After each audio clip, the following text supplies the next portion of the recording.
Hai Bapak Ibu dan Saudara, kita ketemu lagi di Ngopi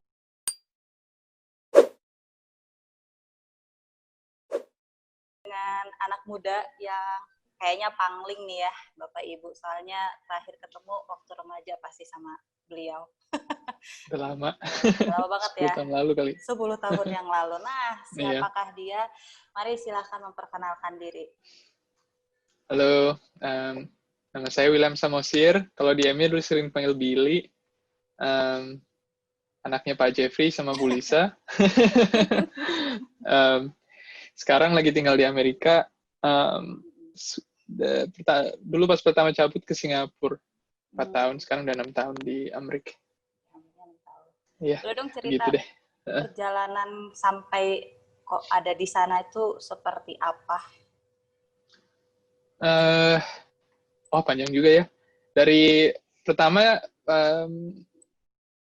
berangkat dari rumah tuh pas umur 16, karena ada beasiswa dari Singapura. Tadinya hampir sempat nggak mau pergi gitu, gara-gara ya teman-teman juga kan nge-pressure kan. Oh, udahlah, Bella di Bandung aja gitu maksudnya. Bikin bikin pertemanan, komunitas gitulah di sini gitu, daripada pergi keluar gitu.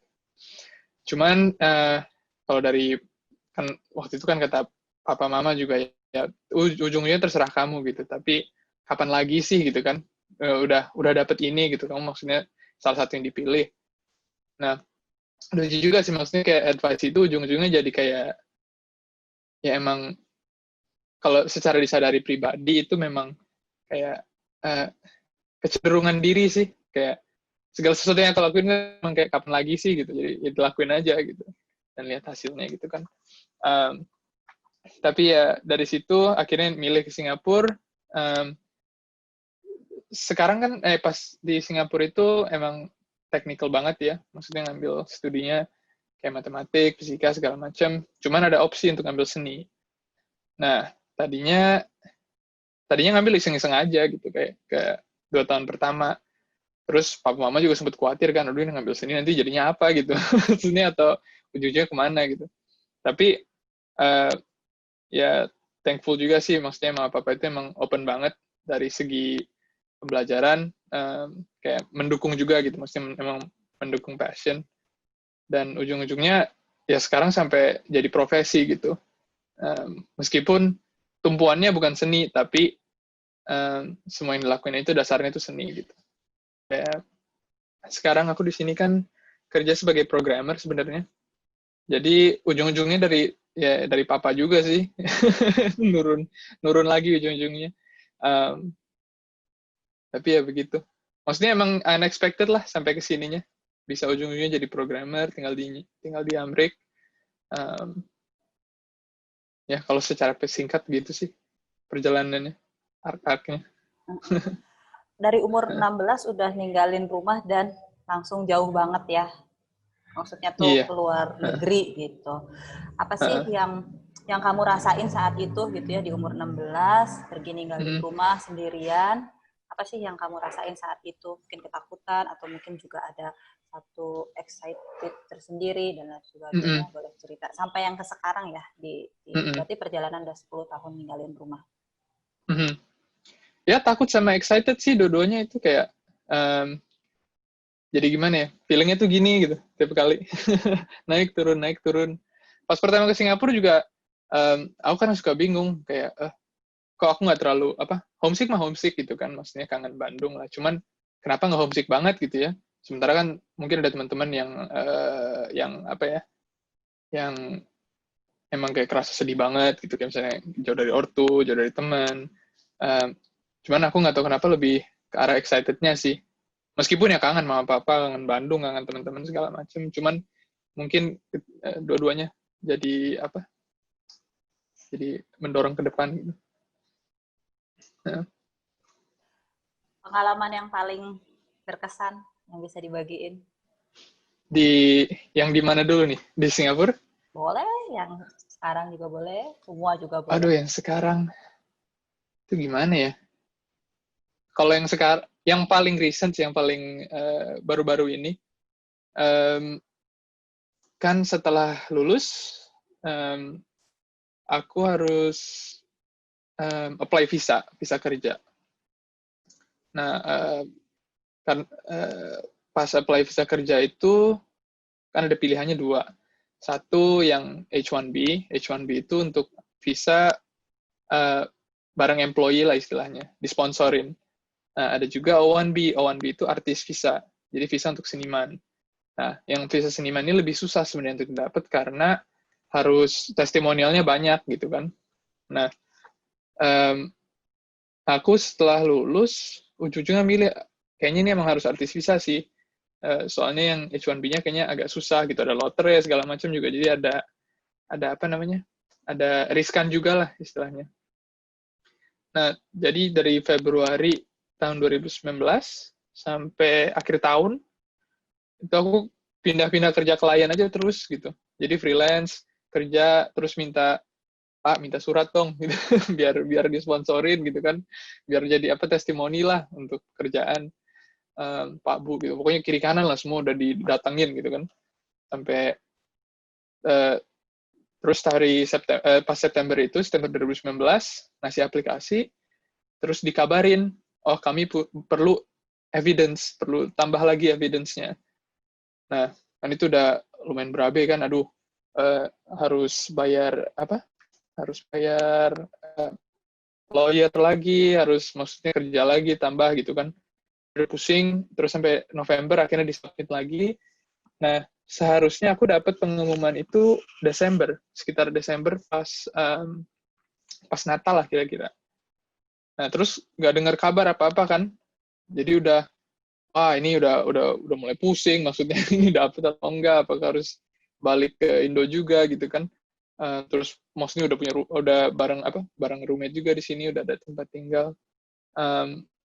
Tapi tahu-tahu pas banget setelah tahun baru, pagi-pagi di email sama pengacara gitu katanya.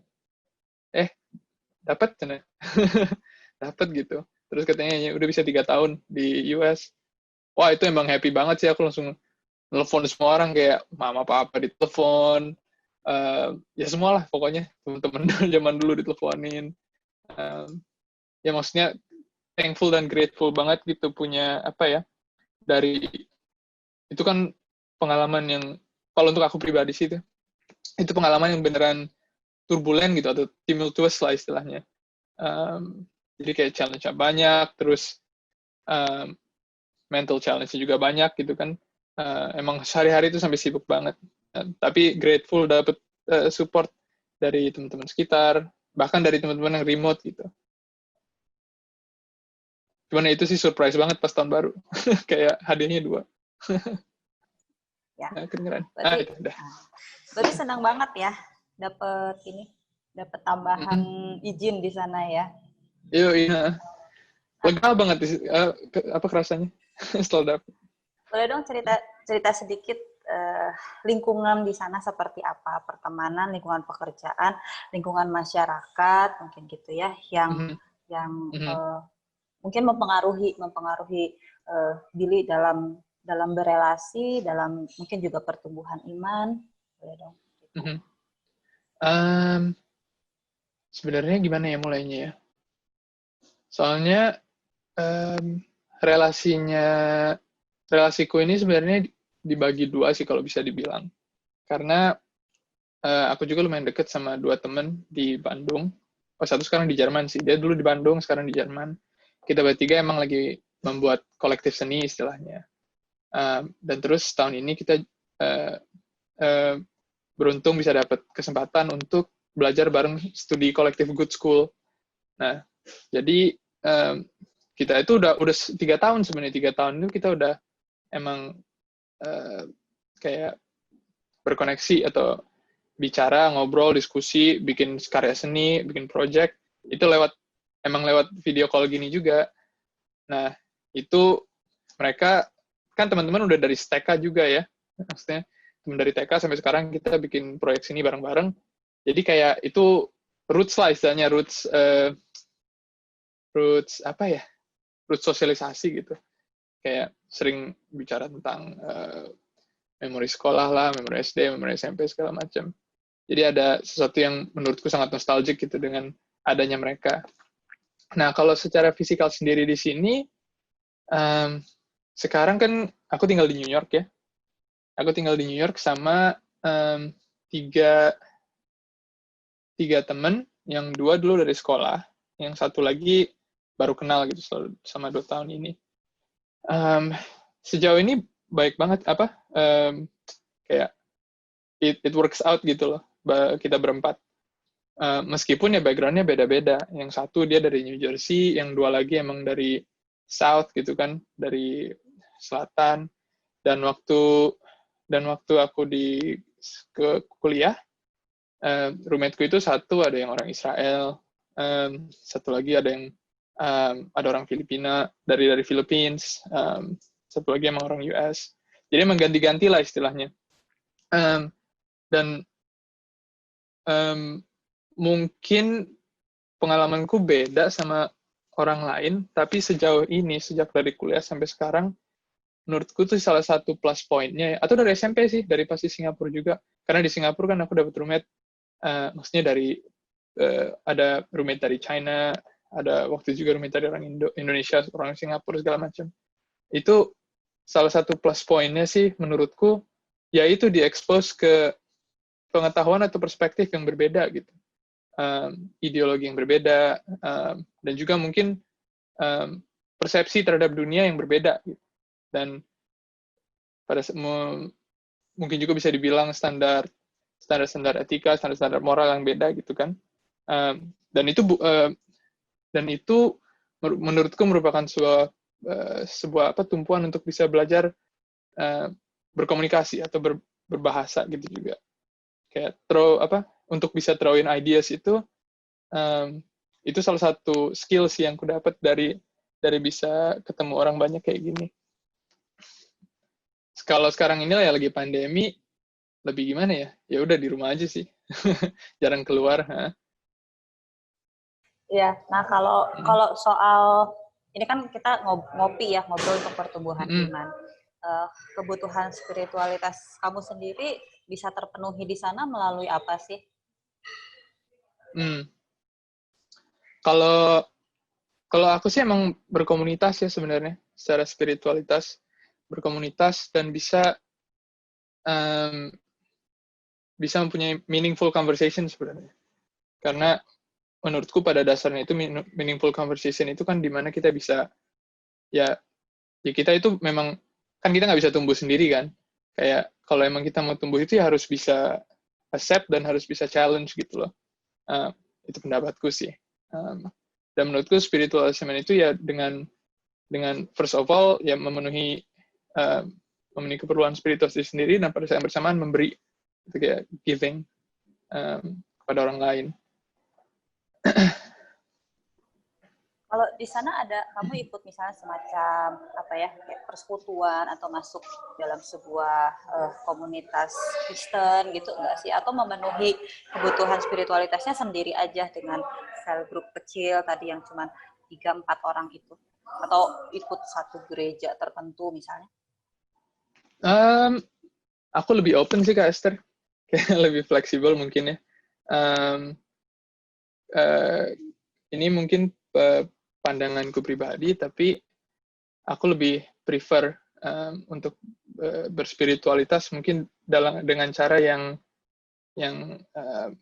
nggak dalam satu constraint istilahnya. Jadi mungkin kalau di sini mungkin ya bersosialisasi itu juga merupakan satu bagian dari berspiritualitas gitu. Ya begitu sih. Komunitas sih menurutku yang paling penting emang. Kayak untuk bisa punya jaringan, punya relasi. Jadi lebih sifatnya kayak personal gitu ya. Spiritualitinya tuh personal, jadi nggak yang dalam satu kelompok besar lembaga gereja, tapi dengan bersama-sama orang dekat, teman dekat gitu ya. Itu imannya di situ ya. Iya. Itu menarik juga sih, soalnya ini diskusi yang udah sempet, kayak aku sama Papa juga sering diskusi ini kan. Contohnya tentang post-religion society lah, kayak masyarakat yang post-religi gitu. Ketimbang dengan mungkin masyarakat yang tumbuhnya religi. Nah, yang menarik itu kan sebenarnya masyarakat post religi juga masih bukannya mereka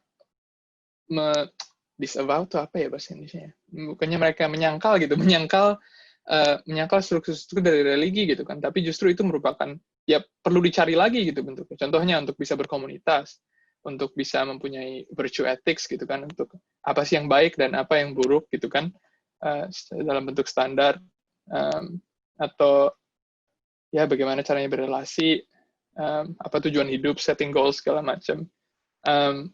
Itu masih ya pembicaraan juga sih gitu kan.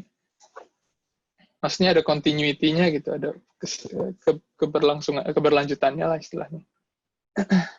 Ngalamin tantangan nggak atau kesulitan terbesar yang pernah dihadapi, tantangan-tantangan terbesar yang pernah dihadapin selama di sana?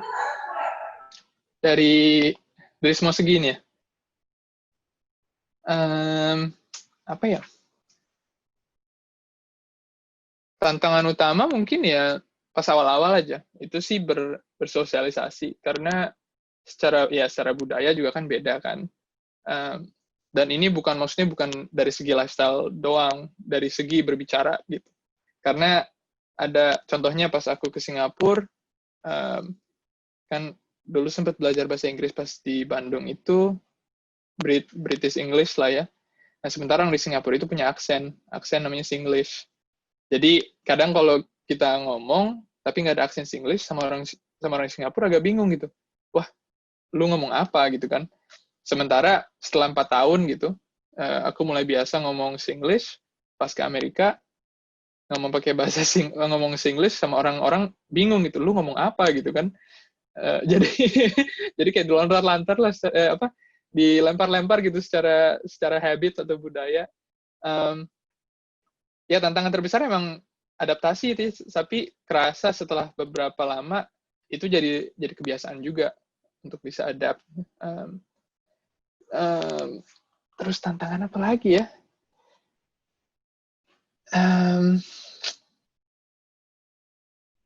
Tantangan Budaya banyak sih. Masyarakat mungkin cara pola hidup. Masyarakat, pola hidup. Kalau aku sih oke-oke aja. Cuman ya yang waktu itu ya pas election itu sih tantangan mental lah ya dan tantangan psikologis juga, maksudnya di negara gitu kan, dan udah tahu gitu secara ya secara politik emang turbulent banget. Terus pada saat yang bersamaan aku nggak bisa vote gitu kan, cuma bisa vote untuk Indonesia padahal tinggal di sini juga gitu kan. Jadi kadang tantangannya itu, wah ini bisa ngebantu tapi lewat mana gitu. Apakah hanya secara berdiskusi gitu kan sama orang-orang yang mungkin beda sudut pandangnya terhadap politik, atau mungkin juga bantu orang-orang kampanye secara nggak langsung gitu. Ya itu sih terakhir tantangan terbesar. Soalnya tapi juga, ya lumayan. Soalnya juga kan Billy di situ juga mencari penghidupan ya. Siapapun pemimpinnya pasti akan mempengaruhi pekerjaan dan hidup kamu di situ ya. Cuman mau memperjuangkan sesuatu juga bingung gimana caranya, benar ya? Bingung, iya. Nah, dari perjalanan 10 tahun ini gitu ya, apa sih pelajaran iman yang bisa didapat, yang bisa dibagikan juga gitu buat kita? Pelajaran iman, ya dari mana dulu ya?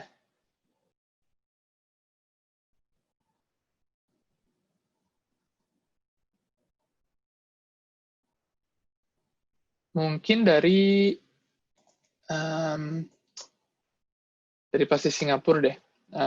Pas awal-awal di Singapura itu, kan aku juga masih rajin lah ya gereja, berkomunitas segala macam. Masih sempat main musik juga gitu di gereja pas di Singapura. Cuman setelah berapa lama agak mulai fall off. Jadi mulai agak sering ke gereja, dan Singapura emang agak stres sih, maksudnya secara ini kan, secara struktur, apalagi secara ekspektasi lumayan gede gitu ke scholars. Pada saat yang bersamaan aku juga diintroduce aku kan masuk ke kelas seni nih, yang isinya emang orangnya lumayan diverse lah ya. Uh, secara secara secara belief systemnya emang teman-temanku tuh banyak gitu, beda-beda. Kayak ada yang Buddhis, ada yang ateis, ada yang agnostik gitu, ada yang Muslim. Dan pas pertama-tama emang agak shock gitu kan, maksudnya, wah ini gimana ya cara diskusinya ya? Maksudnya kita ideologinya beda-beda semua, pandangan terhadap spiritualitas beda-beda semua. Tapi setelah berapa lama itu, setelah berapa lama kita berteman gitu kan, maksudnya, dan mungkin ada clash secara ideologi atau persepsi apa. Tapi setelah beberapa lama, aku ngerasa tuh numbuh gitu loh, secara iman dan spiritualitas juga, dengan di challenge dan dengan mau menerima juga gitu loh, mau menerima sudut pandang orang lain meskipun mungkin beda, tapi nggak didiskredit hanya karena beda. Jadi setelah berapa lama ngerasa kayak, oh iya, kayak emang secara pribadi aku enjoy-nya ini sih gitu. Dan makin kesini itu justru jadi tumpuan utama gitu buat aku untuk berspiritualitas, kayak, dan untuk beriman juga. Kayak iman itu emang harus, bukan harus juga sih, tapi dari pengalamanku gitu ya, pengalamanku bertumbuh sebagai pribadi, iman itu emang harus terbuka gitu terhadap dunia, terhadap masyarakat, terhadap orang lain. Dan nggak boleh gimana ya, nggak boleh kekeh gitu istilahnya, kalau emang mau tujuannya itu untuk mengasihi sesama dan mau bikin kita semua orang tumbuh gitu sebagai individu. Nah, terakhir nih, punya pesan-pesan nggak sih yang mau disampaikan buat kita yang ngopi bareng ini? Entah mungkin Yang ngopi bareng. Pesan-pesan apa, atau mau say hello atau pesan apapun. apa ya? Oh, di EMI masih ada siapa aja ya? Wah. Kurang tahu nih. Masih banyak dan akan selalu banyak kayaknya orang-orang di EMI. Iya, masih banyak. Cuman yang masih kenal gitu. Masih kenal. Iya. Oh, terakhir sempat ada project bareng sama Jojo. Project sharing knowledge waktu itu bareng Jojo. Itu lumayan asik. Ya, kalau masih ada kayak Jojo, Hans, dulu kan teman deket banget. Anak-anak PS Yosia, kalau masih ada, good luck anak-anak Yosia yang sekarang. Apalagi ya? Ya mungkin pesan-pesannya sih, semoga sehat selalu semuanya, selalu mengasihi sesama. Jangan lupa call ortu atau the loved ones gitu. Karena makin kesini makin kerasa gitu, kayak relasi itu penting, atau relasi pribadi, relasi keluarga itu penting gitu, dan merupakan sesuatu yang pengen aku bangun juga, dan moga-moga orang ya semuanya bisa merasakan juga gitulah. Dan good luck untuk endeavor apapun. Semoga pekerjaan bisa menjadi sebuah spiritualitas juga gitu kan, maksudnya berspiritualitas melalui real action dan real work gitu. Ya itu sih, agak bingung juga sih mau pesan apa nih. Siapa tahu mau kasih tips-tips misalnya, kalau maksudnya kayak kalau misalnya ada yang pengen ngikutin jejaknya William gitu ya, jejaknya Willy, ngambil itu, scholarship dan lain sebagainya. Tips-tips bertahan hidup juga mungkin bisa bertahan dibagikan. Hidup. Waduh, bertahan hidup. Tips-tips bertahan hidup gimana ya?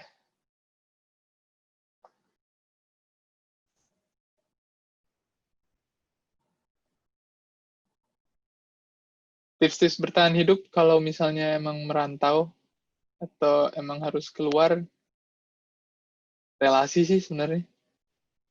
um, jangan lupa berelasi gitu, jangan lupa memberi, jangan lupa mengambil juga, jangan lupa apa lagi ya. Oh, jangan lupa juga where you came from gitu, karena udah jauh-jauh itu gampang lupa sebenarnya, kayak beneran gampang lupa. Kayak kadang kalau aku udah kerja setelah 2 bulan gitu kan, terus baru inget, wah ini tuh udah 10 tahun gitu di sini. Kayak terus gue ini kerja di sini buat apa gitu sih, ngapain sih gitu kan. Nah, jadi ujung-ujungnya ya nanti mungkin pindah gantian arah, atau karena kalau sempet lost itu, kayak lost secara cost gitu ya, atau intention, ngeri juga sih maksudnya, kayak ngeri juga gitu secara pribadi. Oke, thank you Oke. banyak ya, Bill, buat Yoi. sharing-sharingnya. Sorry bahasa Indonesia agak gagap. agak jarang. Enggak lah. Jarang dipakai ya. Jarang Bicara dipakai ngobrol ya. sama papa mama, ngobrol juga pakai bahasa Inggris ya, Iya. sama orang tua, sama Keke juga. Oh, enggak bahasa Iya. Indonesia sih. Kalau mau apa-apa. Oh, masih tetap bahasa Indonesia. Yoi. Oh, sehari-harinya di sana bahasa Inggris ya. Ya, makasih banget udah berbagi. Iya. Sangat menginspirasi. Sampai tadi ya, maksudnya kita sampai nggak kerasa juga, oh udah 10 tahun ternyata ya kamu di sana gitu ya, dan pengalamannya luar biasa banget sebagai anak muda jauh dari orang tua, merantau di negeri yang sebenarnya kan sangat keras juga ya, secara politik, spiritual, agama di situ kan. New York tuh kota yang boleh dibilang tuh dari semua negara bagian Amerika kan, New York memang agak yang paling unik ya kalau nggak salah ya, gitu kan, karena memang ininya banyak seni dan lain sebagainya. Diverse lah ya. Thank you. Iya. Thank you ya. Oke. Udah sukses untuk pekerjaannya di sana. Siap, makasih Kak Esther. Makasih udah diundang. Bapak Ibu dan saudara. Ya, Bapak Ibu dan saudara, demikian ngobrol-ngobrol saya dengan Billy atau William Samosir dalam ngopi bareng. Billy ya, dalam ngopi bareng hari ini. Selamat melanjutkan aktivitas kembali di hari ini. Tuhan Yesus memberkati.